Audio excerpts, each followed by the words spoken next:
Hello दोस्तों, very good morning. दोस्तों, पिछले कुछ वीडियो में मैंने आपको बताया हूँ कि अपने जीवन में किस तरह से खुद को प्रसन्न रखना, खुश रखना, साथ ही एकांत में कैसे जीना। मेरा मतलब एकांत में खुद को किस तरह से शोर शराबे के बीच में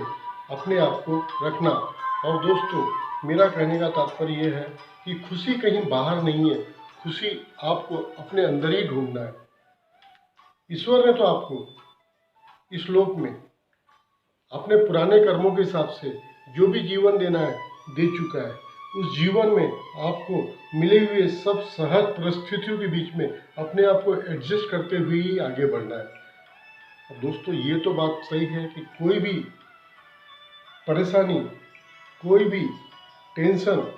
आपके खुद के बोए हुए, जैसे मैंने पहले भी वीडियो में बताया, हो सकता है कि इस जन्म के कुछ दिन पहले के क्रियामणि कर्मों के हो, या पिछले जन्म में न भोगे हुए क्रियामणि कर्म जो बाद में आपका प्रारब्ध बन के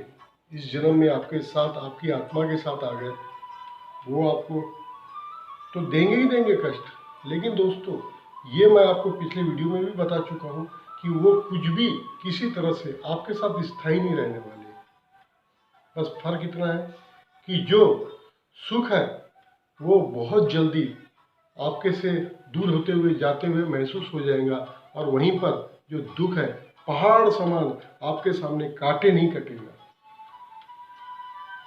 उस समय आप जमे तो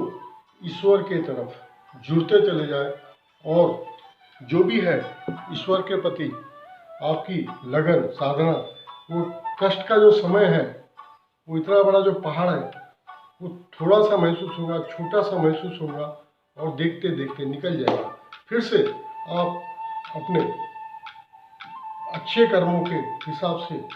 जो आपको स्वर्ग के रूप में कुछ अच्छे महादशा अंतरदशा का जब समय आएगा, तो उस समय आप फिर से एंजॉय करते हुए इस संसार की तरफ हंसते मुस्कुराते हुए कदम बढ़ाते चले जाओगे। तो दोस्तों, मेरा कहने का तात्पर्य साथ में इसका, साथ में मेरा ये भी कहने का आज मेरा जो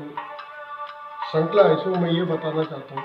कि आप जो दिन बिताते हो, सुबह की शुरुआत करते हो, तो ये मान के चलिए कि आज का जो आपको दिन मिला है वो संसार में पूर्णतः से यही आपका जीवन है। सवेरे उठिए, ईश्वर को आप जिसको भी मानते हैं, जिसको भी आप मानते हैं, उस रूप में उसको नमन कीजिए, और जो दिन आज जो दिया है उसके लिए आप धन्यवाद दीजिए, और पूरी तरह से अच्छे कर्मों में एक दिन को ही पूरा अपना जीवन समझ के पूरी तरह से हंसते हुए अपने कर्मों में जुट जाइए। जब शाम को फिर थकित होते हो, तो अपने भोजन के कुछ समय पहले आधा घड़ी, एक घड़ी, मैंने पहले भी कई बार बता चुका हूँ, एक घड़ी मतलब 28 मिनट, आधा घड़ी है 10 से 15 मिनट आप फिर से वापस ईश्वर का थोड़ा सा सुमरन कीजिए, और बाद में जो भी आपका ईश्वर ने आपको इस जीवन में अपनी परिस्थिति के अनुसार जो आपकी आवास की व्यवस्था हुई है, जो आपका घर है, आपका जो परिवार है, उस बीच में 2 निवाले रोटी के आप खाइए। लेकिन दोस्तों, साथ ही रात्रि को सोने के पहले ईश्वर को फिर से एक धन्यवाद दीजिए, और बोलिए, ईश्वर, आपने जो मुझे इस जिंदगी में जो समय दिया, मेरे जाने अनजाने में हुए पापों का हो सके तो मुझे माफ़ कर देना। कल यदि मैं सवेरे उठूं, तो मुझे फिर से नया जीवन जीने के लिए आपको मैं धन्यवाद दूंगा। साथ ही मेरे जीवन में जो भी गुनाह मेरे से हुए, आज का जीवन, आज का दिन मैंने जो बिताया आपके साथ, उसके लिए धन्यवाद। हो सके तो मेरे गुनाहों को मुझे माफ़ कर देना,